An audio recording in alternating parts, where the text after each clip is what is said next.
Life.Church created this podcast because we all need healthy conversations with real people. So this podcast is here to help you start real conversations with your life group, friends, and family. Now, on to the show.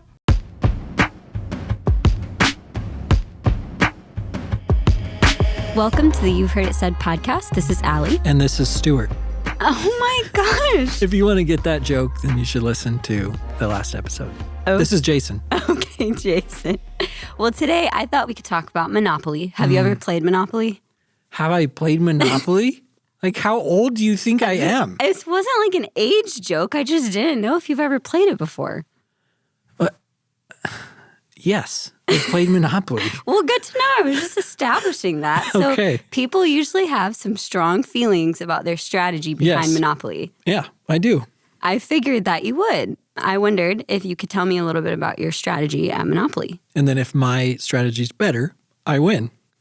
That's not really the point, but sure. If your strategy's better, then you can win. Okay, so honestly, this is my strategy for all games. My strategy is, how can I take advantage of whatever the rules are in this game and whoever happens to be playing this game so that I can have the most fun? And sometimes that means trying to win, and sometimes that means picking on someone, and sometimes that means just, finding some rule that's sort of gray and trying to break it. Just what's the most fun thing I can do for the next couple hours while we play? Might be fun for you and not fun for anyone else. Okay, that's true. So, what's your strategy?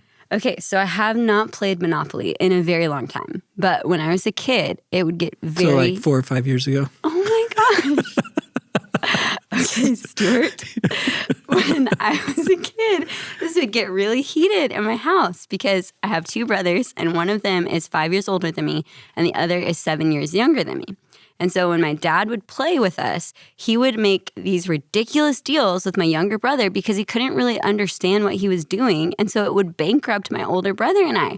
And then my older brother would get in on it and make even more shady deals. And I would get so mad about the whole thing because I would try to explain to my younger brother, hey, this is a really bad deal. Dad is trying to take advantage of you. But he wouldn't listen. And then to retaliate for me telling my younger brother that it was a bad deal, my dad would purposefully make deals that would bankrupt me first. All I'm hearing is that your dad was trying to have the most fun.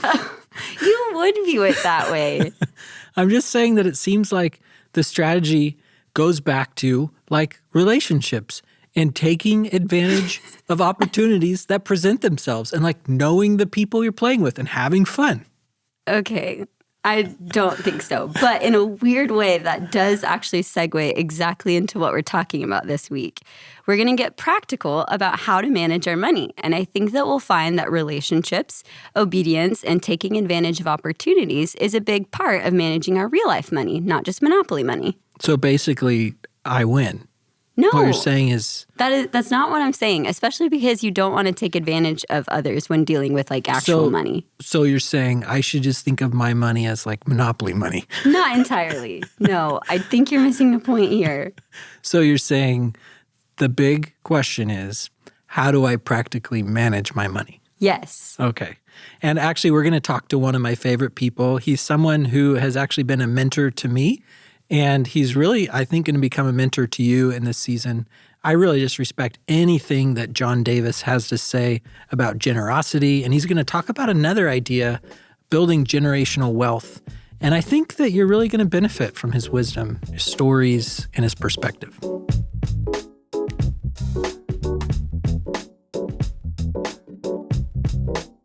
Well, John, welcome to the You've Heard It Said podcast. Thank you, Allie. I'm really honored to be here.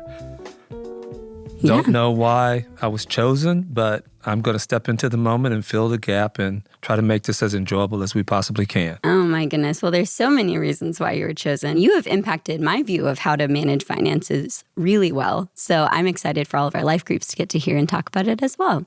So before we really dive into all of that, I wondered if you could just tell us a little bit about what was life like for you when you were growing up. Okay. My parents divorced when I was 8 years old. And I want to say my mom remarried when I was probably around 13 or 14. Yeah. 8 kids in the house. Oh, wow. So life was fairly tough. However, the thing that was really interesting about it was because we were on the lower, what I would call lower middle class, at 14 years old, I got my first job. Oh, wow. And at 14 years old, I started helping pay bills in the household. So the first paycheck I ever got went toward assisting in paying bills. So one of the things I think I credit with my life today is the fact that I never had the opportunity to ever spend my entire paycheck. So when it came to investing, that turned out to be a blessing. Now, as a 14-year-old, I wasn't excited about that at all, okay? But when I look back in hindsight, it was one of those things that helped me establish some of the disciplines that I've been able to develop today. I imagine that probably influenced your view of money pretty significantly. So I wonder, what kind of mindsets did you have around it when you were a kid? Well, I think early on, I was taught that no one's going to give you anything for free. You have to earn everything you want to do. I also looked at some of the people around me, and the ones that I considered to be fairly generous appeared to be fairly successful also in life. So I kind of saw a connection between, I think, generosity and success. The scripture that I like to go back to and think about is in Matthew 25:21, where it says, "Well done, good and faithful servant.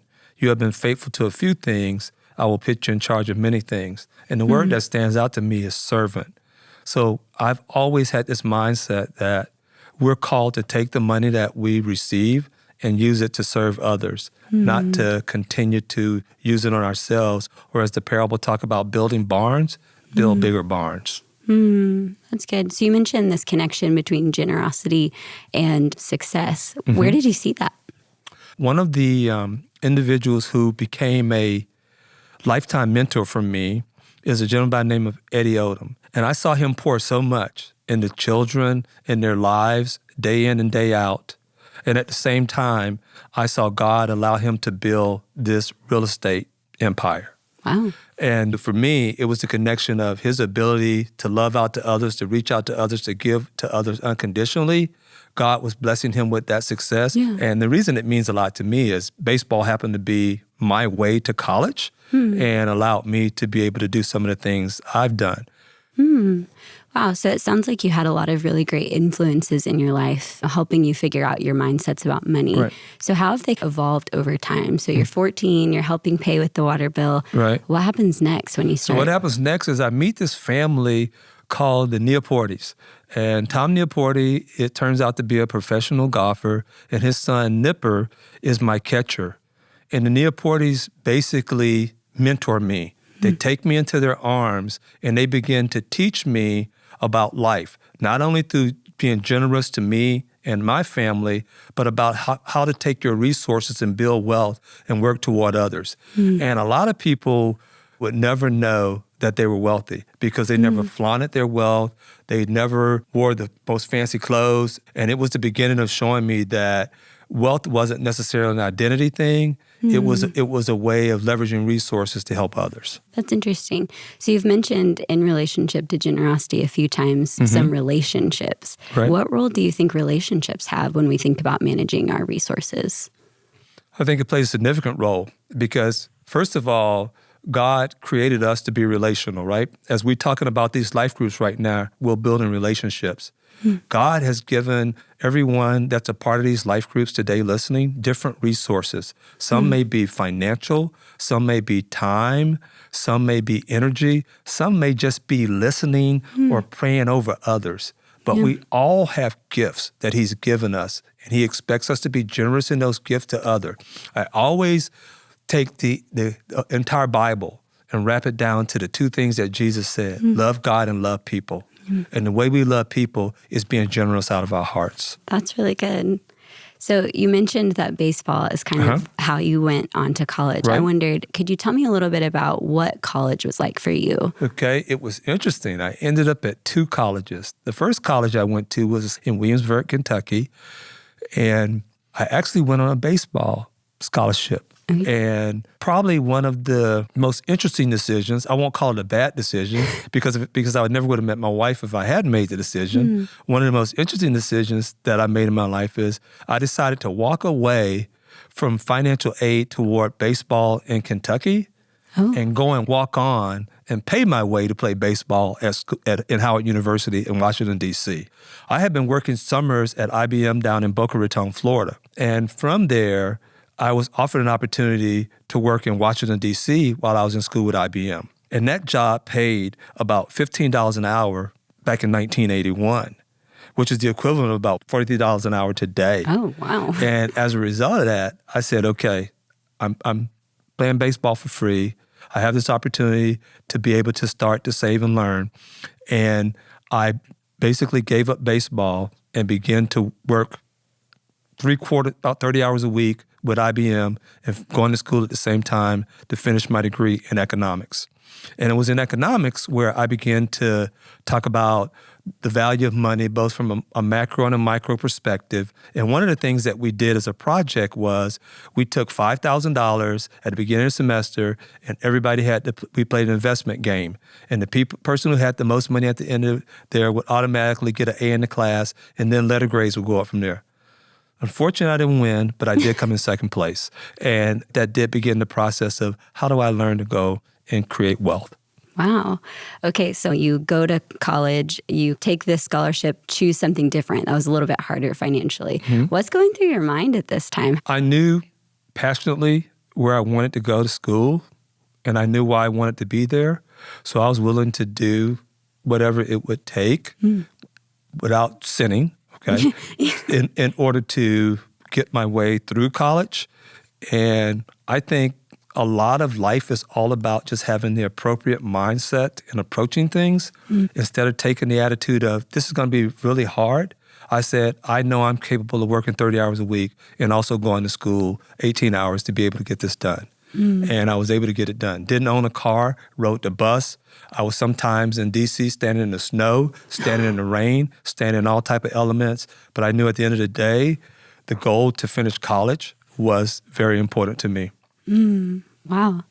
So when you come out of college, you get this job that turns out to be pretty generous. So did everything just kind of magically fall into place at this time? Well, let's talk about generous. Generous back then was about $28,000 a year, okay? But one of the things they did offer in that job was a 401k.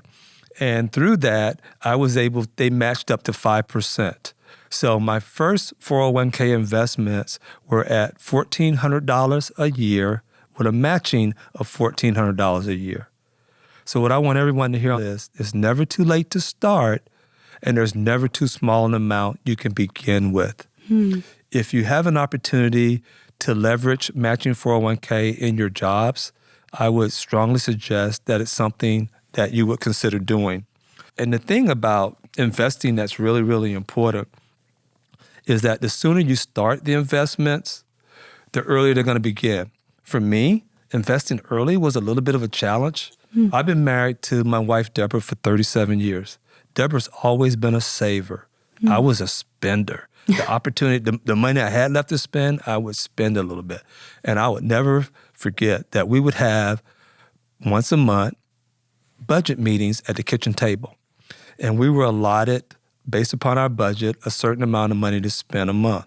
And I would pick a fight just to break up the budget meeting because I didn't want to have that conversation. But over time, her influence of being a saver was very, very influential to me. So even though today I sit here and I feel very good about what I've accomplished from a wealth standpoint, it's only because I had a beautiful wife along by my side who taught me the value of saving. I like that because it goes back to what you were talking about earlier about how relationships can influence all of those things. So you mentioned you guys had these budget meetings. Okay. Even having budget meetings is a win. So how did you guys know, we need to do this? Well, for me, my oldest brother, James, was debt-free in the 90s. And he would always talk to me about being debt-free. And that was very influential to me. I joined Life.Church in 2004, and Pastor Craig was debt-free at the time I met him. Dave Ramsey had a radio show back then talking about being debt-free, and I wanted to be debt-free myself. So in 2005, I attended FPU, Financial Peace University at Life.Church, and that provided me the tools to be able to go on this journey to be debt-free. Wow. Okay, so what were some of the things that you learned that were most beneficial when you think about money? Okay. The first thing that I think I had to learn was the value of being patient and not impulsive, okay? Yeah. And understanding that generational wealth takes time to build. Andy Stanley made a statement that says, giving up something for something better later is not a sacrifice, it's an investment. And one of my favorite lines from Pastor Craig says, the decisions you make today will determine the stories you tell tomorrow. Yeah. And then there's another saying that I've heard is that investing is not a microwave, it's like a crock pot. And so I think the biggest thing we have to do and overcome is the instant gratification of wanting things now. So what did that look like in my life? So we've been in the same house now for 30 years, even though our incomes have probably raised 10, 12-fold. We have owned probably an average in the last 30 years about 3 cars each for an average of about 10 years a car. So vehicles, we have found contentment in the things that we have, and we have not allowed ourselves, just because of our peer group or those that we know or those that we spend time around, has chosen to elevate their lives, that we have a need to elevate ours. And so the other thing that I think was very critical for us, a decision that we made early on that helped us on the debt-free pathway, we made a decision that our budget was going to be based on the smallest income in the household. So if that particular individual was laid off or got downsized and lost their job, we were still able to meet our needs. So basically, from almost 20 plus years of marriage, our margin has at least been the lowest paycheck in the household. And it's made a big difference for us. Wow. So there's so many amazing things that you just said. One of the things that I heard you say is generational wealth. I wondered if you could define that for us and then tell me, why does that matter? Okay. Well, let me help you get to what got me there. There's a book that I read along this journey called The Millionaire Next Door. And that book was very influential to me. So the mindset that was important to me that led toward generational wealth, which is creating wealth for the next generation. But it's not just creating wealth for the next generation for them to buy more toys. For me, it's creating wealth so that they can make a tenfold impact on the kingdom that I will ever be able to make in my lifetime. So therefore, in order to build wealth, sacrifice has to start in generation number 1. And then the next generation will go forward. Now, what's interesting about that book is it talks about how normally by 2 or 3 generations, the wealth is gone, because the principles and the disciplines that was developed in the first generation doesn't necessarily pass down. So one of the things that's been important to me is to help my son understand financial literacy so that as the assets come his way, he's able to use them more appropriately and be able to teach them to the next generation to be able to do the same thing. So what are some of the things that you're teaching him?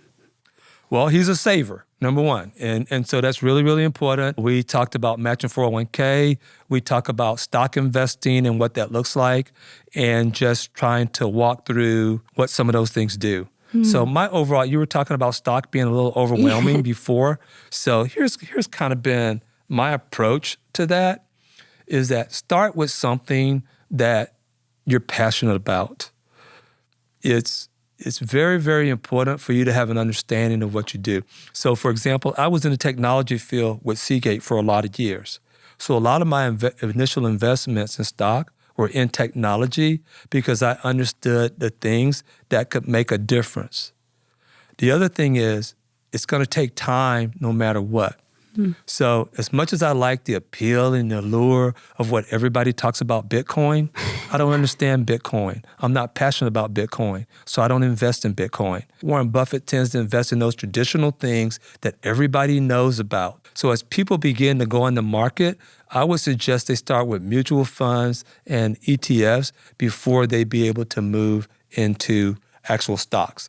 Now, if they wanted to go stocks, and I was starting today, the stocks that I would probably go into, all those traditional businesses that what I would call recession-proof, no matter how the economy goes, those goods and services are still going to be needed. So it's just understanding the market, understanding resources, and being able to be patient and take time. So for anybody who's maybe never invested before, Right. is a 401k like the best place that they can start? And then for people who are wondering, like, it feels like my paychecks are tight right now. How can I sacrifice to do 401k? What would you tell them? Okay. A 401k is definitely the best place to start first. So I have an example here to just help us with, Allie, and why it's important to start early. So this is an example based upon 20-year-old investing a 401k for 45 years to age 65. And he assumes an annual investment of $3,000 a year, so that's a little under $300 a month, at an 8% rate of return. After 45 years, that's worth $1.2 million. If someone at 40 years old waited 20 years and then began to invest, and it's still never too late, and they do the same $3,000 at an 8% return, it's only about $275,000. So by just starting 20 years early and having the discipline, it will put over $800,000 more into the opportunity to invest and to be generous with others. The other thing that I would just say about that is even when things seem tough, that's what budgets are there for. We all have places in our lifestyles where we can go make changes and adjustments.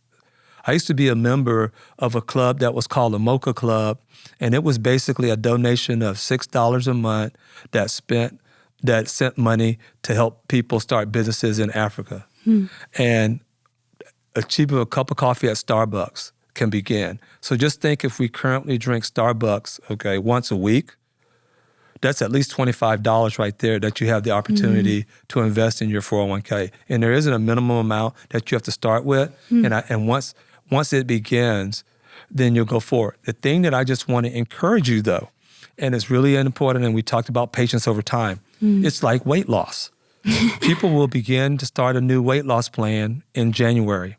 And because they don't see any improvement in June, they will then all of a sudden decide to give up. But the real weight loss may not start until September or October, and the advancement gains begin. There's in investing what's called the rule of 72. So what the rule of 72 is that if you were to take the number of years that rate of return and you divide that by 72, that will allow your money to double at that rate. So just take for simple math, let's say the return rate is 7.2. So that says every 10 years your money will double, right? So let's say, for example, I start out very slow and I only have $2,000, okay? After year 10, the $2,000 is worth $4,000. Then it goes to $8,000. Then it goes to $16,000. Then it goes to $32,000. Then it goes to $64,000. Okay, then it goes to $128,000 off of just a $2,000 investment. Now imagine if over time you're doing the same thing, and at age 30, you now have, let's say, $50,000 into your retirement account. So at age 40, that's $100,000. At age 50, that's $200,000. At age 60, that's $400,000. At age 70, that's $800,000.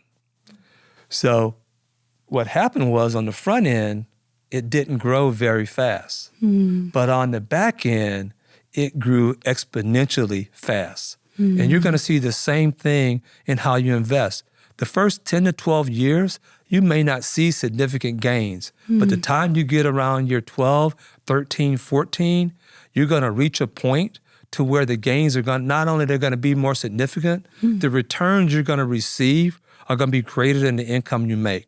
And that's when you're in the place of not only you have the freedom to do the things you want to do, you have the margin to be blessing to others that you weren't able to be a blessing to early in your life. I'm glad that you mentioned that, because one other thing that sometimes people will talk about is this tension of like, we want to invest in our future and be good stewards, but we also want to be irrationally generous right now. So how do we do both?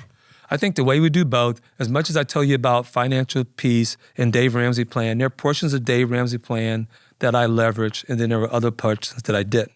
And the thing I like about Dave Ramsey's plan, if you don't have the discipline to save, it's a great program to be in for about a 4 or 5 year window until you develop those disciplines. Once you have developed those disciplines to save, then I think you have the opportunities, by all means, to be able to do both. What I've found is, as we talked about, to whom much is given, much is expected. As you begin to be great stewards of what God has given you, and you're able to be helpful there, the more you have the ability to be able to be generous to others. For example, as I talked about earlier in the conversation about Deborah and I having the margin with one income there, what it allowed us to do over the years is increase I know the tithe is 10%, but it allowed us to increase our giving on an annual basis. And therefore, as a result of that, God continued to bless that. As we talked about earlier, if you're faithful with few things, he will allow you to be faithful with many things. The other thing that I feel in generosity that has nothing to do with, from my standpoint, with me monetarily, is a year ago I got diagnosed with a health illness. And as a result of that, I've always mowed my own lawn, always were able to do things. For a season, I wasn't able to do some things health-wise. And my direct reports took it upon themselves to have my mowed lawn for an entire year almost. And so at the end of the day, that generosity didn't come that way, but it came as a result of being faithful to others. And I'm just a true believer that the more generous we are to people, the more resources God is going to allow you to steward. I think that's Life.Church story. Life.Church story is Life.Church opened their arms and began to give things away. And look at the things that are being done through YouVersion, all the campuses, because I think, as I talked about earlier, Pastor Craig having a discipline of debt-free, I don't think it's by accident that we've had so many campuses lately in a row, got to be in excess of 15 that have been debt-free when they've opened. I think God has honored his lifestyle. So you mentioned earlier that you got this health diagnosis. I wondered, could you walk us through, what was that first week like for you?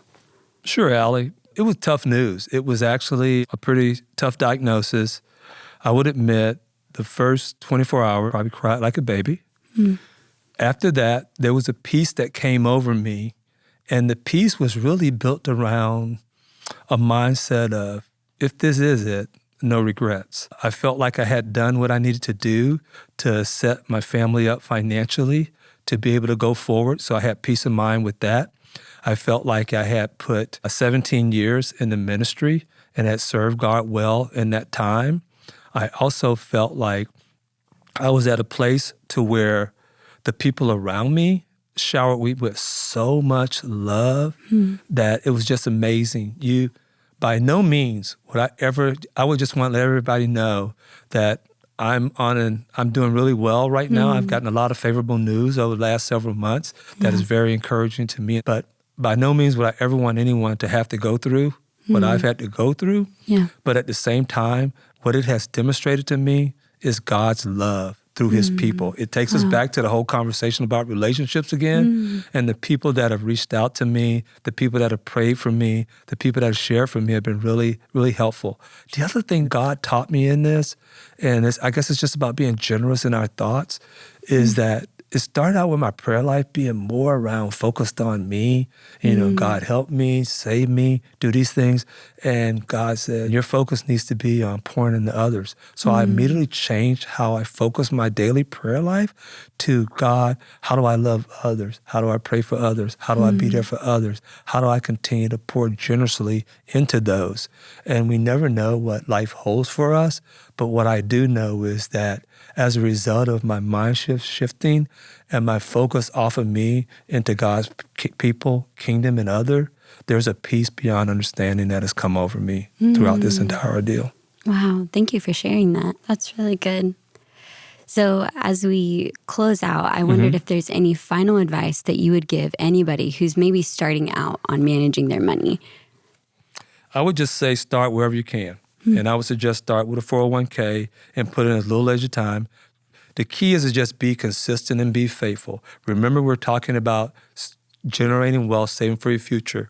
One thing I would just like to say here is I would feel more comfortable being able to say, I know I can give $75 a month towards something every time than to go put in $200 and then I really I can afford $75 and now my car breaks down or something else happens and I'm now going back and forth on what my saving looks like. I find something consistent, find something small. I think it's very, very important that we start first with the tithe before we start investing. And I think it's very clear that God has made it very clear to us that we are to give first to the storehouse and give his first. And I think something that's can be very good is, what I like about 401k also is because that is a company withdrawal. Both your tithe and your 401k can be taken out before it ever gets to your paycheck. So you've already basically taken care of those matters first before you've chosen to to buy some of the other things that you would have. And I would just say last, always remember that Rule 72 and that things are going to start out very slowly. So you may be 5 years in and it's like, I've been very faithful doing this and I haven't shown a lot of growth, but around the corner is the exponential growth that you're going to be able to look back on the other side and say 30 and 35, 40 years down the road, I'm glad I did that 40 years ago. John, thank you so much for sharing all of your wisdom with us. I know that that is going to be super helpful for all of our life groups to get to talk about together. So we just thank you so much. I appreciate you having me here. Thank you.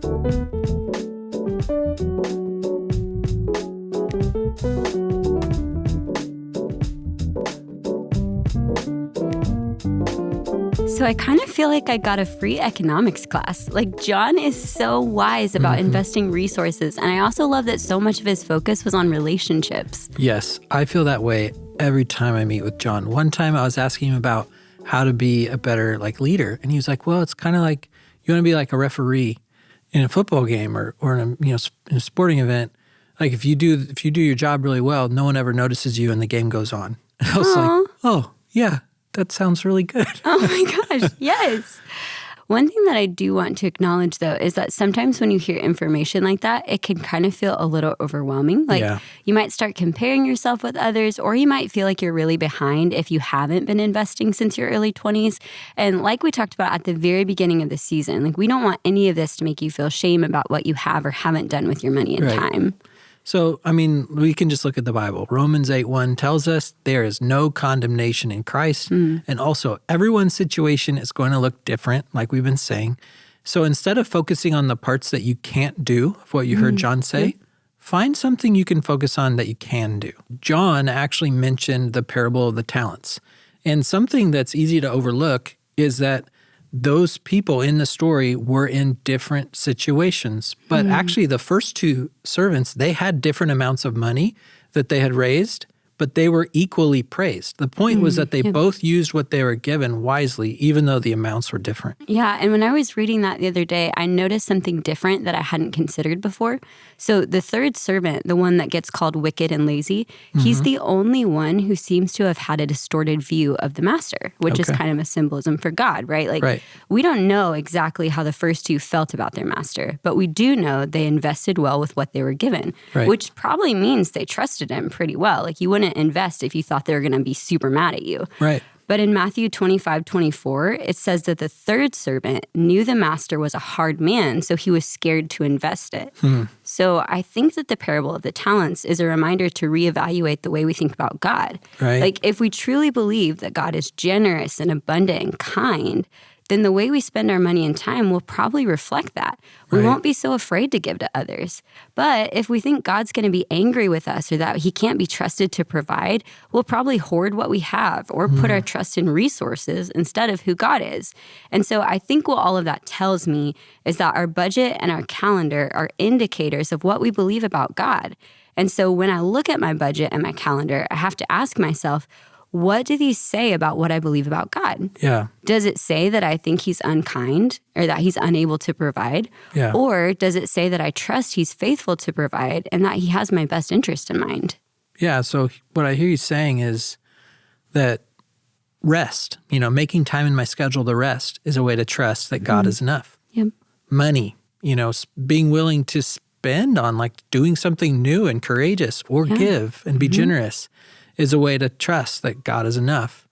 So I think as we apply John's very practical advice, let's do it from a place of abundance and trusting that God is faithful to be enough to meet our needs. I love it. So this week, let's talk about these questions. What does your budget and your calendar say about your view of God? And then let's get practical too. In what ways could you better invest the resources that God has entrusted you with?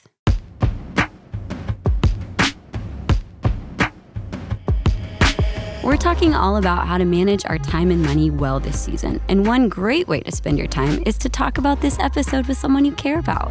Wondering how to get started? We've got some questions and resources to help you out on the conversation guide, which is always linked in the show notes wherever you're listening. Also, one way that you could be generous with your time is to leave a rating and review for this episode. It really does help more people find these stories and conversations. Thanks, and have a great week.